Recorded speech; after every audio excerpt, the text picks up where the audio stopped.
Amen bazalwane. Siyabingelela ibandla lonke, the senior bishops, the bishops, the overseers, sibingelela kakhulu ubaba usiphethe uArchbishop Mtimande nomama. Siyabingelela abazalwane, omama bonke, ogogo, insizwa zonke, Sunday school ekhona. Siyabingelela kakhulu. Bazalwane, I don't want to ukuthi ngithathe isikhathi, kodwa ngicela ukuhlala endabeni kulabe bebangekho last year ePhasikeni. Si identify ukuthi iGetsemane is actually a location, but in that location kunomsebenzi oyenzakalayo. Now iGetsemane indawo la kuthiwa is a Mount Olive, la kunezihlahla khona ze olive. Abantu abazi olive oil, they will tell you ukuthi price e olive oil malini. Now yonke lento yenzeka la kunama olives khona.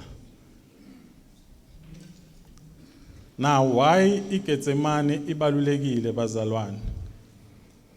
Let's give just a little bit of a background. Abantwana baka Israel ngesikhathi saka Mose bebahlala eGibhithe, kodwa eGibhithe bekunayo yonke imikhuba.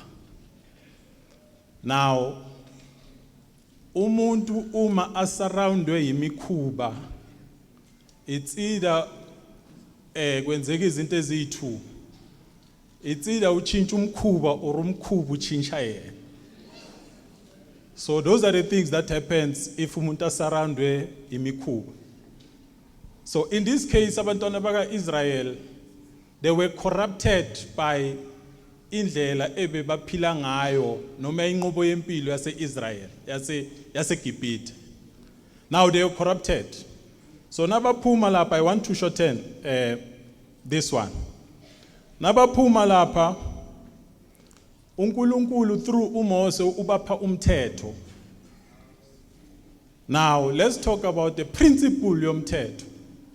I think by now we all know ukuthi la kunganamthetho khona isifirifiri nje umazenzela. Sonke siyazi ukuthi nakuthiwa lekhaya lela linamthetho sikhuluma ngani.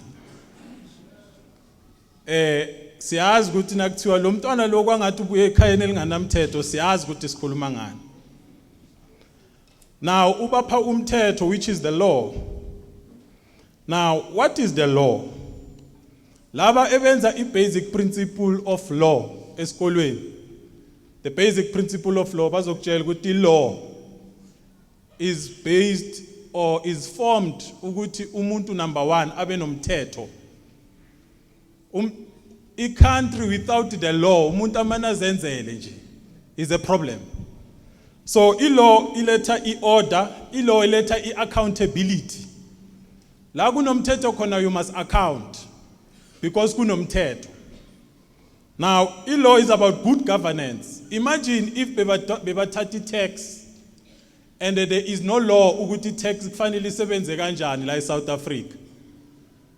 Imagine ukuthi bekwenzakalani. Imagine if bengana law yokuthi uma uphule lo mthetho lo, let's say ukwazi umuntu, if there was no law esiguidayo ukuthi na ukwazi umuntu, what is going to happen to you? We all know what was going to happen in this country. Because bovela usha umuntu ngempama kungayenzeki nix, no accountability, nothing, because there is no law. Now law is about conscience. There's a conscious and conscience. I-conscious yilo ukuthi na uthi let's start with conscience. I-conscience ukwazi oku wrong noku right. I-conscious yile ozothi na uthi ufuna ukwenza into e-wrong bese i-conscious yakukhuza. Now there's a conscience and a conscious. uthi net na uthi ufuna ukuphindisela ububi ngobubi bese conscious ikhika in bese seyithi no akungakwenzi lokho. That's a conscious.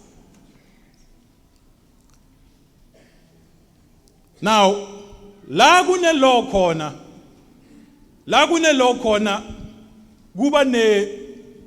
kuba ne punishment. If weqe umthetho kuba ne punishment ebekwayo. And iyahluka punishment okweqa komthetho. That is why uzothola, let's say ujumpe stop. Ngenza ama example lalula. Let's say uthi uya driver wajumpa stop. Kunomthetho obekiwe ukuthi umuntu ojumpa stop fanele yenze njani. Now where there's law, there's sanction. La kune sanction khona ilokuthi uma yipi sanction ekufanele uyithole uma ujumpe noma uphule umthetho. Now siyabuya bazalwane besiku general when it comes to law. Now abantwana baka Israel bayawazi umthetho kodwa bayawuphula. Now uma bawuphula iprinciple yelo ithi na uphule umthetho kufanele kube nesijezisi ekufanele senzeke.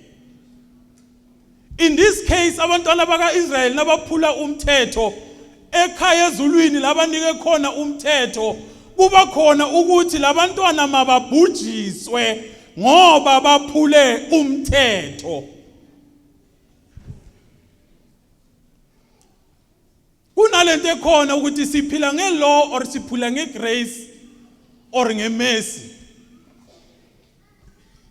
Now iGetsemane bazalwane, I call it is an execution of God's grace.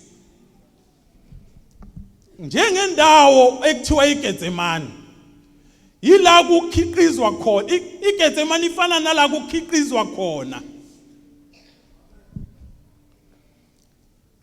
What happens eGetsemane bazalwane? uJesu uhamba nabafundi bakhe. Nakahamba nabafundi bakhe baphelele. Nabaphelele ufika eGetsemane ushiya abanye uthatha 3. Nakafika ibanga elinye ushiya le 3 uhamba yedwa. Lithi iBhayibheli nakahamba yedwa uziphonsa phansi ngobuso. Uthi uNkulunkulu nangabe kuyintando yakho masichitheke lesitsha kodwa uma kuyintando yakho. Uthi ngizwa umunyu, ngizwa ubuhlungu. So it tells you ukuthi before uJesu bayomshaya, before uJesu ayo experience ukushaywa, ubuhlungu buze before that, which is Gethsemane. Ngicela ukuyisimplify abazalwane. uNkulunkulu nguye umphathi wegrace. uNkulunkulu nakangumphathi the owner yegrace. uJesu uba yigrace. Ngicela ukuyisimplify further.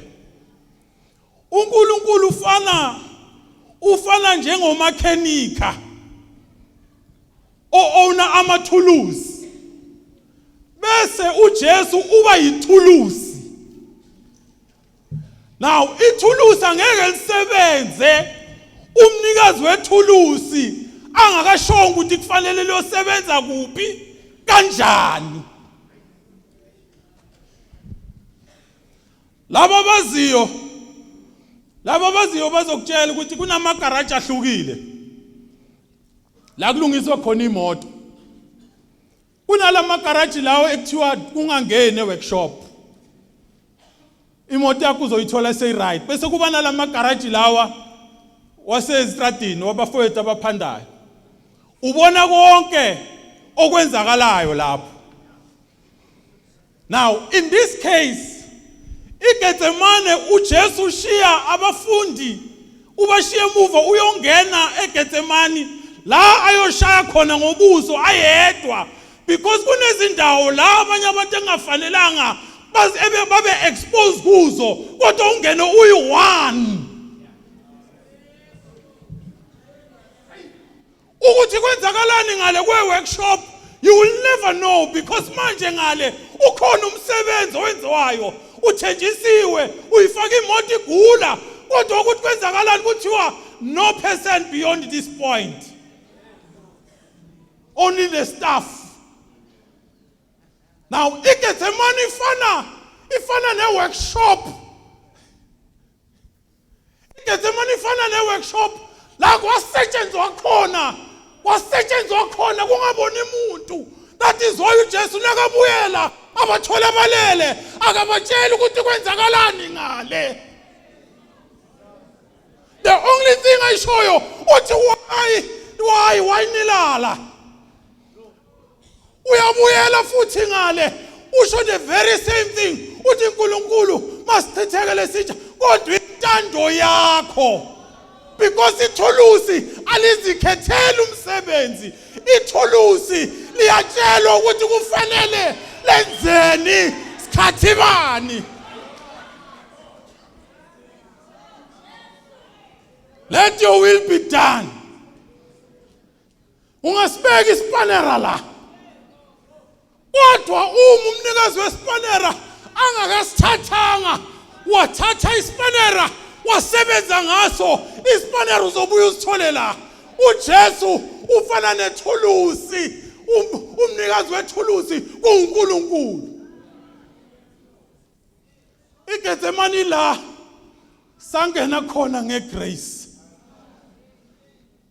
Igrace yaqala lapho, yayibekiwe inkemba ukuthi bayabhubha laba, but kwakufanele kube nento eyenzakalayo ukuze kube khona imesi.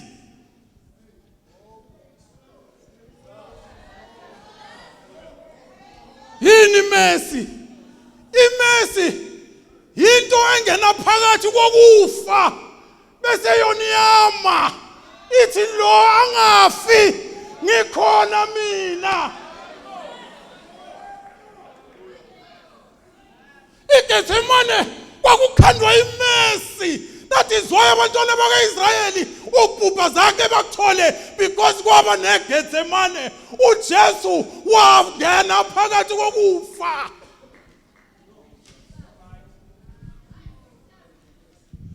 That is why today kuthiwa thina samukela umusa, siphila ngomusa. Bekufanele sife kodwa kwaba khona iGetsemane elamaphakathi kokufa.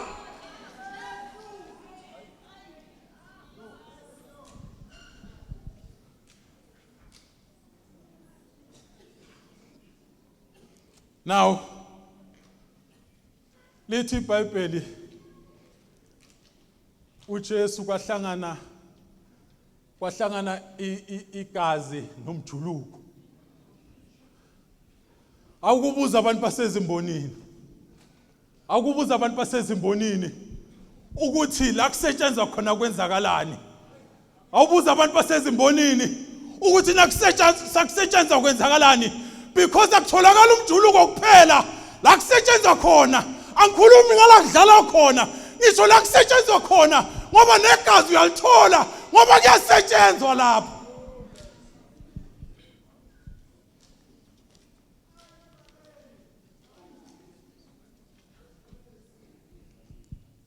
Imesi inxusa.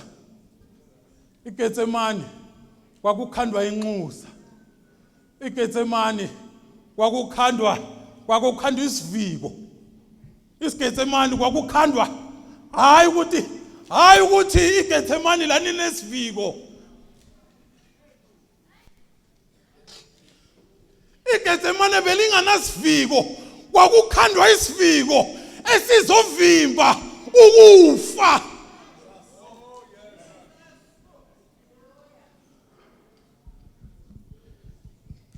Kwakufanele sife bazalwane,